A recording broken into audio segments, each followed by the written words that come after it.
মনে রাখবেন, স্রোতের বিপরীতে চলা মানুষগুলোই কিন্তু অমর হয়, তারাই পৃথিবীতে টিকে আছে। পৃথিবীতে যত নবী এসেছেন, যত রাসূল এসেছেন, তারা সবাই স্রোতের বিপরীতে ছিলেন। তাদের কথা সমাজের অনেক নবী আছে, তাদের কথা সমাজের 1% মানুষও শুনে নাই, অনেকের কথা সমাজের 5% মানুষও শুনে নাই। যারা শুনে নাই, যারা মূলধারা ছিল, যারা স্রোতে ছিল, তারা হারিয়ে গেছে খড়কুটোর মতো। নবী রাসূলরা এখনো টিকে আছে। ফেরাউনের নামে কেউ নাম রাখে না, কিন্তু মুসার নামে মুসলমানরাও নাম রাখে, খ্রিস্টানরাও নাম রাখে, ইহুদিরাও নাম রাখে। আপনি যদি দেখেন হামান, কারুন, নমরুদ, তাদের কারোর নামে কেউ নাম রাখে না, কিন্তু ইব্রাহিমের নামে খ্রিস্টানরা, ইহুদিরা আব্রাহাম রাখে, আমরা ইব্রাহিম রাখি। অর্থাৎ সারা পৃথিবীতে সমস্ত ধর্মের মানুষের কাছে প্রায় সমাদৃত। যারা স্রোতের বিপরীতে চলতে শিখে তাদের কষ্ট হয়, এই কষ্ট করে বুক টান টান করে স্রোতের বিপরীতে দাঁড়িয়ে বাধা বহুত আসবে, পেটে লাথি পড়বে, খাবার আসবে না, ক্যাশে টাকা আসবে না, ব্যবসা লাঠে উঠবে, বহুত কিছু হবে, কিন্তু আমি আমার আদর্শে কম্প্রোমাইজ করবো না। আমি মুসলমান, আমাকে আল্লাহর সামনে দাঁড়াতে হবে। ব্যবসা শুধু এখানে যদি থাকতো তাহলে ঠিক আছে, যা ইচ্ছা তা করতাম। ব্যবসা তো এটাই শেষ না, আসল ব্যবসা তো শুরু হবে আমার মৃত্যুর পর। সো আমি কি করছি তার প্রত্যেকটা টাকার হিসাব আমাকে পাই পাই করে দিতে হবে, যে আমি কি সৎভাবে কামাই করেছি না অসৎভাবে কামাই করেছি। সো এই জায়গায় আপনারা কম্প্রোমাইজ করবেন না। কঠিন কাজটা বিনিময়ে আল্লাহ তাআলা জান্নাত দিবেন। ইমানদারের বিষয় নবী করিম সাল্লাল্লাহু আলাইহি ওয়াসাল্লাম বলেছেন, আজাবান লি আমরিল মুমিন, ইমানদারের পুরো বিষয়টাই অদ্ভুত। ইন্না আমরাহু কুল্লুহু খায়র, ইমানদারের সবকিছুতে কল্যাণ। ইন আসাবাহু খায়রুন শাকারা, ইমানদার যদি ব্যবসা করে লাভবান হয়, কোনো কাজ করে সাকসেস হয়, তাহলে সে আল্লাহর কাছে কৃতজ্ঞতা আদায় করে সিজদায় পড়ে যায়, শুকরিয়া জানায়, ক্রেডিটটা আল্লাহকে দেয়, নিজে ক্রেডিট নেয় না। তো এর মাধ্যমে তার একদিক থেকে লাভবান হয়েছে, আবার শুকরিয়া আদায় করে, কৃতজ্ঞতা আদায় করে আল্লাহর কাছে সে বিনিময় লাভ করে, দুই দিক থেকে লাভবান হয়ে গেল। আর যদি ইমানদার লুজার হয়, ক্ষতিগ্রস্ত হয় তার ব্যবসায়, তার কাজে, তখন সে সবর করে, ঠিক আছে আল্লাহর ফয়সালা আমি মেনে নিয়েছি, আল্লাহ যা আমার জন্য কল্যাণে তাই রেখেছেন, এই পরিণতি যেটা আমার বরণ করতে হয়েছে, এর বিনিময়ে যদি আল্লাহ আমাকে কিয়ামত দিন বলে, যাও তোমাকে আমি ব্যবসায় অনেক লস দিয়েছি, তুমি ধৈর্য ধারণ করতে পেরেছো, সো তোমাকে এখন জান্নাত দিয়ে দিলাম, তাহলে আমার বেস্ট ডিলিংস এটা। টাকা কামাইলে কত আর কামাইতাম, অনন্ত অসীমকালে জান্নাত পেয়ে গেলাম। অতএব বিপদে যদি সে সবর করে, ফাকানা খায়রাল্লাহ, সেটাও তার জন্য কল্যাণের হয়।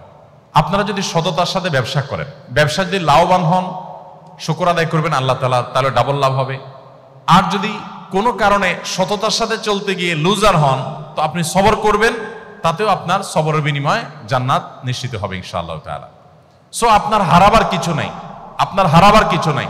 মনে রাখবেন, আপনার সন্তানকে হালাল খাওয়ানোর চেষ্টা করবেন। আমাদের মায়েরা আজকাল 2, 3, 4 বছর বাচ্চাদের পিছনে খাবারের বাটি আর চামচ নিয়ে যেভাবে দৌড়াদৌড়ি করে, যেভাবে চোর পুলিশের মতো দৌড়াদৌড়ি করতে থাকে, ছুটোছুটি করতে থাকে, এর শিকিবার চেষ্টাও যদি মায়েরা বাবারা করতেন, যে সন্তান যেন হালাল খায়, খাওয়ানোর জন্য যতটা অস্থির, তার 4 ভাগের 1 ভাগও যদি আমরা অস্থির থাকতাম সন্তানকে হালাল খাবারের ব্যাপারে, যে হারাম যেন না খায় আমার সন্তান, আমার ব্যবসা হোক আর না হোক আমি হারাম খাওয়াবো না, এই চেষ্টা যদি করতেন, তাহলে আমাদের জীবনটা স্বর্ণের হয়ে যেত। সোনালী সমাজ, সোনালী পরিবার আমরা পেয়ে যেতাম। আমাদের সন্তানরা আমাদের চক্ষু শীতল করত, এই সন্তানদের দেখে দিলটা জুড়িয়ে যেত। এখন দিল জুড়ায় না।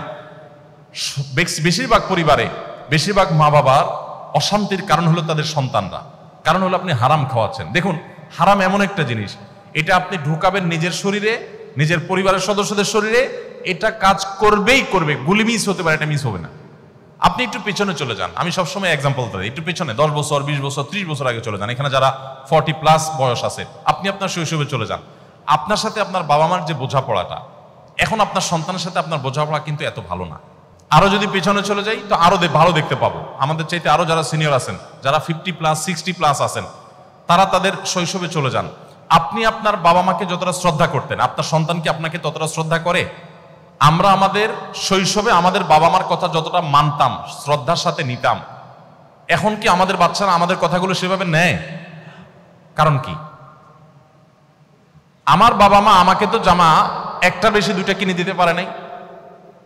আপনার বাবা মা তো আপনাকে ছোটবেলায় যা চাইছেন তা কিনে দিতে পারে নাই। একটা বেশি 2 তরকারি দিয়ে আপনাকে ভাত দিতে পারে নাই আপনার মা। অথচ আপনি তো আপনার ছেলেকে এখন 2টা কেন জামা, 4টা 5টা একসাথে কিনে দিচ্ছেন। আপনি তো আপনার বাচ্চাকে কোনো দিকে তাকাইলেই সেটা কেনার জন্য পাগল হয়ে যাচ্ছেন। আব্বু কি খাবা, কি তোমার লাগবে, এটা জিজ্ঞেস করতে করতে মুখ দিয়ে ফেনা তুলে ফেলছেন। আপনার ওয়াইফ তো 1 তরকারি না 5 তরকারি দিয়ে খাবার দিয়েও বাচ্চাকে খাওয়াতে পারছে না। এত খাবার দিচ্ছেন, এত সার্ভিস দিচ্ছেন, এত কষ্ট করছেন, এত কিছু দিচ্ছেন, এরপরও বাচ্চা আপনার কৃতজ্ঞ না, আর আপনার বাবা মা এত কিছু দিতে পারেন না কিন্তু আপনি তাদের প্রতি কৃতজ্ঞ ছিলেন, তাহলে তখন কি ছিল এখন কি নাই একটু মেলাবার সময় আমাদের এসেছে। কিছুই দিতে পারেন নাই তারা, কিন্তু আমরা তাদের জন্য পাগল পড়া, আর এখন এত কিছু দিচ্ছি কিন্তু ওরা আমাদেরকে দেখতেই পারে না। একটু জোর করে কথা বললে তারা রাগ করে, এবার তাদের পায়ে ধরা লাগে। 3-4 বছরের পোলাপান, 5-6 বছরের পোলাপান, একটা বেশি দুইটা ধমক দিলে এরপর মা বাপ তাদের কাছে সরি বলতে বলতে শেষ। ওর তেল মাখতে মাখতে মার দিন যায়, ওর তেল মাখতে মাখতে বাপের দিন যায়, কারণ ওর মুড অফ হয়ে গেছে, ও রাগ করছে, ও রুমের দরজা আটকে ফেলছে, সে রিয়্যাক্ট করতেছে। আমরা কোথায় চলে যাচ্ছি আমরা নিজেরাও ভাবছি না। এই বিষয়ের যদি আপনি 10টি কারণ খুঁজে বের করেন, তার মধ্যে একটি কারণ এটা যে আপনার বাবা মা আপনাকে হালাল খাওয়াইছে, আপনি আপনার সন্তানকে ওই রকম সন্দেহাতীত হালাল খাওয়াতে পারছেন না। আপনিও হালাল খাওয়াচ্ছেন, বাট আপনার হালালটা আপনার বাবা মা যেরকম খাওয়াইছেন ওরকম পিওর হালাল আপনি দিতে পারছেন না। এটার এফেক্ট আপনার সন্তানের মধ্যে পড়ছে, এবং জেনারেশন যত সামনে অগ্রসর হবে যত বেশি আপনি হালাল উপার্জনের ক্ষেত্রে ছাড় দিবেন। আপনার কাছে টাকাটাই মুখ্য, আপনি লাখপতি হতে চান, কোটিপতি হতে চান, আপনার হালাল হারাম দেখার দরকার নেই। তো আপনার সন্তান শুধু না, আপনার পুরো জীবনটা দুর্বিষহ জীবন হবে। আপনার সন্তানকে হালাল উপার্জন দেন, হালাল খাবার দেন, আপনার ফ্যামিলিকে দেন, আপনি একটা জান্নাতি ফ্যামিলি পাবেন, আপনি এনজয় করবেন লাইফটাকে। আর না হলে বাহিরে অনেক চকচকা দেখবেন, ভেতরে এতটাই সদরঘাট হবে, ভেতরে কুরে কুরে শেষ হবে, কাউকে বলতে পারবেন না। ভাবসাব জাহির করবেন, ছেলে হান করে মেয়ে তান করে, কিন্তু ভেতরে ভেতরে আপনি শেষ হবেন যে ওরা যে কত বড় অমানুষ, কত বড় অসভ্য, কত বড় কুলাঙ্গার আমার সন্তানরা, এটা আমি ভিতরে ভিতরে টের পাবো, মানুষকে বলতে পারবো না।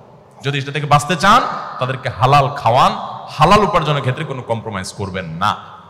আত-তাজিরুস সাদুক মা'আন নাবিয়্যিন ওয়াস সিদ্দীকিন, যে সমস্ত ব্যবসায়ীরা ব্যবসার ক্ষেত্রে সততা অবলম্বন করেন, কিয়ামতের দিন তারা নবীদের সাথে, আল্লাহর সিদ্দিক বান্দাদের সাথে, প্রিয় আল্লাহর ওলিদের সাথে তারা কিয়ামতের দিন উঠবে বিশেষ সম্মানিত এবং বিশেষ মর্যাদাবান মানুষ হিসাবে।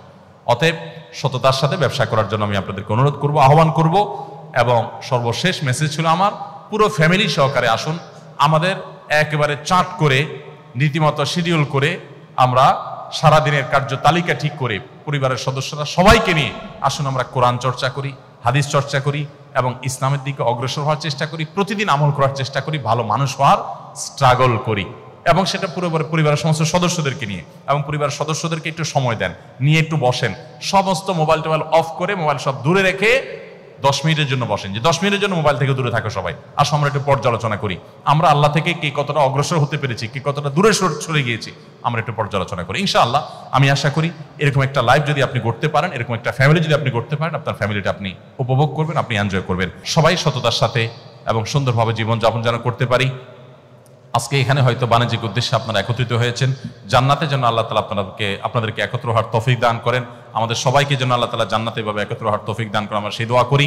ব্যবসা আমাদের শুধু দুনিয়ার যেন না হয়, দুনিয়ার ব্যবসাও হোক, সেই সাথে আখিরাতের ব্যবসাও হোক।